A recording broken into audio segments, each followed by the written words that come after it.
বাংলাদেশের শোবিজ অঙ্গনের কোন অঞ্চলের নায়িকা বেশি এই প্রশ্ন আসতেই একটি প্রবাদ ভেসে বেড়ায়, নায়িকার ঘাঁটি খুলনার মাটি। দেশের শোবিজ অঙ্গনে খুলনার মেয়েরাই আলো ছড়িয়েছেন বেশি। চলচ্চিত্র ও নাটকে আসা বেশিরভাগ নায়িকাই দেশের এই অঞ্চলের। সুচন্দা, ববিতা, চম্পা থেকে শুরু করে শাবনূর, মৌসুমী, পপি, কেয়া, এমনকি হালের পরিমণি, আঁচল, পূজাচেরি সবাই খুলনা অঞ্চলের। চলচ্চিত্র নির্মাতা ছোটকু আহমেদ বলেন, নায়িকাদের যেমন চেহারা বা শারীরিক গঠন পছন্দ করে দর্শক, সেটা খুলনার মেয়েদের সবচেয়ে বেশি আছে।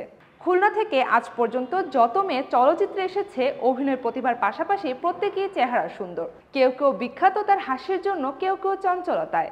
এর এক জ্বলজ্বন্ত উদাহরণ হলো পরিমণি। কালের কণ্ঠ এক প্রতিবেদন অনুযায়ী প্রথম ছবি মুক্তি পাওয়ার আগেই ২৭টি ছবিতে চুক্তিবদ্ধ হয়েছিলেন তিনি।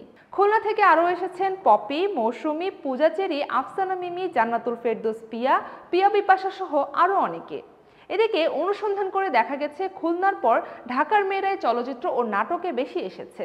যেমন ঢাকা থেকে নায়িকা হওয়াদের তালিকায় রয়েছেন বিপাশা হায়াত, সারা জাকের, রুম্মান রশিদ ঈশিতা, কেয়া পায়েল, অর্চিতা স্পর্শিয়া সহ আরও অনেকেই।